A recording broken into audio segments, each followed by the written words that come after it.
আসসালামু আলাইকুম বন্ধুরা, কেমন আছেন সবাই? কমেন্ট অবশ্যই বলে যাবেন।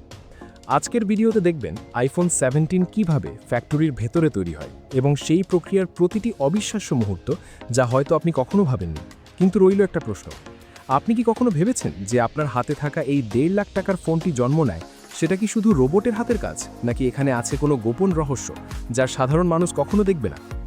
এই ভিডিওতে আমরা ঢুকবো সেই কঠোর নিরাপত্তার চাদরে মোড়া ফ্যাক্টরির ভেতরে। দেখব টাইটেনিয়াম ব্লক থেকে কিভাবে হয়ে ওঠে জাদুকরী কমলা রঙের আইফোন। দেখব কিভাবে অ্যাপল ব্যবহার করে যন্ত্র, মানুষ আর ন্যানো টেকনোলজির এক অবিশ্বাস্য যুগলবন্দি। বন্ধুরা, ভিডিওটি শুরু করার আগে লাইক দিতে ভুলবেন না। কমেন্টে লিখে জানান আপনি কি ফোন ব্যবহার করছেন, আর সাবস্ক্রাইব করে রাখুন, কারণ প্রতিটি ধাপের শেষে আছে এমন এক টুইস্ট যা দেখলে আপনার চোখ কপালে উঠে যাবে। এখন চলুন যাত্রা শুরু করি আইফোন 17 প্রো ম্যাক্সের রহস্যময় দুনিয়ায়। আইফোন 17 প্রো ম্যাক্স অরেঞ্জ টাইটেনিয়ামের যাত্রা শুরু হয় পৃথিবীর বিভিন্ন খনি থেকে আসা গ্রেড 5 টাইটেনিয়াম দিয়ে।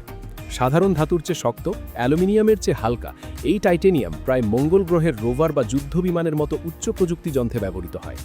খনি থেকে সংগ্রহ করা কাঁচামাল প্রথমে পাঠানো হয় মেটাল রিফাইনারিতে, যেখানে প্রচণ্ড তাপে গলিয়ে তৈরি করা হয় বড় বড় রড বা ব্লক।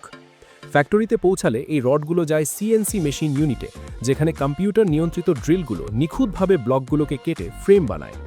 শক্ত টাইটেনিয়াম কেটে ফেলা একেবারেই সহজ নয়, তাই কাটার সময় প্রচণ্ড তাপ তৈরি হয়। এই তাপ নিয়ন্ত্রণে রাখার জন্য স্প্রে করা হয় কুলেন্ট লিকুইড।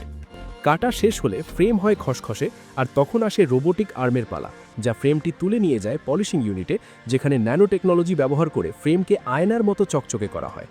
অরেঞ্জ টাইটেনিয়াম রং দেওয়ার জন্য ফিজিক্যাল ভেপার ডিপোজিশন বা পিভিডি কোটিং ব্যবহৃত হয়। পলিশ করা ফ্রেমগুলো ঝুলিয়ে রাখা হয় ভ্যাকিউম চেম্বারে, যেখানে গ্যাস এবং বৈদ্যুতিক চার্জের সাহায্যে রঙের কণাগুলো মেটালের সাথে রাসায়নিকভাবে মিলিত হয়। প্রায় 12-14 ঘন্টা পর এই ধাতু পায় জাদুকরী সানসেট অরেঞ্জ রং, যা সহজে ক্ষয় হয় না। ফ্রেম প্রস্তুত হলে আসে ক্লিন রুম, যেখানে ফোনের মাদারবোর্ড তৈরি হয়। ধূলিমুক্ত পরিবেশে রোবট এবং দক্ষ কর্মীরা হাজার হাজার ক্ষুদ্র ক্যাপাসিটার, রেজিস্টার এবং আইসি বসায়। এর মধ্যে সবচেয়ে গুরুত্বপূর্ণ হল অ্যাপেলের নিজস্ব A9 বায়োনিক চিপ, যা বসানো হয় মাইক্রোস্কোপিক লেভেলে। এরপর ফ্রেমের মধ্যে বসানো হয় ক্যামেরা মডিউল ও ব্যাটারি। 17 প্রো ম্যাক্সের ট্রিপল লেন্স ক্যামেরা আলাদা ইউনিটে তৈরি হয়, যেখানে লেন্স, সেন্সর, স্টেবিলাইজার সব রোবট এবং মানুষের যুগলবন্দিতে বসানো হয়। ব্যাটারি বসানোর সময় ব্যবহৃত হয় বিশেষ অ্যাডহেসিভ স্ট্রিপ, যাতে ভবিষ্যতে সহজে ব্যাটারি বদলানো যায়। সব অংশ বসানোর পর আসে ডিসপ্লে এবং ওয়াটারপ্রুফিং। সিরামিক সিল গ্লাসটি ফ্রেমের উপর নিখুঁতভাবে বসানো হয়। চাপের সাহায্যে জল এবং ধুলো প্রতিরোধ নিশ্চিত করা হয়। এরপর স্ক্রু লাগিয়ে ফোনকে পুরোপুরি একত্রিত করা হয়। কোয়ালিটি চেকের সময় কিছু ফোনকে ডোবানো হয় জল ট্যাঙ্কে, কিছু ফোনকে নির্দিষ্ট উচ্চতা থেকে ফেলা হয় এবং পরীক্ষা করা হয় ক্যামেরা, স্পিকার, টাচস্ক্রিন, 5G সবকিছু ঠিকমতো কাজ করছে কিনা। সব পরীক্ষার পর ফোনগুলো যায় প্যাকেজিং লাইনে।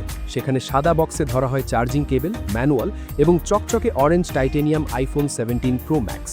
এরপর এগুলো প্যালেটে রেখে এয়ারপোর্টের দিকে পাঠানো হয়। আর এভাবেই একটি সাধারণ টাইটেনিয়াম ব্লক পরিণত হয় আমাদের হাতের দামি স্ট্যাটাসের প্রতীকে। বন্ধুরা, আজকের ভিডিও এখানেই শেষ। যদি ভিডিওটি পছন্দ হয়ে থাকে লাইক দিতে ভুলবেন না। আপনার মতামত জানাতে কমেন্ট করুন, আর নতুন ভিডিওর জন্য সাবস্ক্রাইব করে রাখুন। ধন্যবাদ।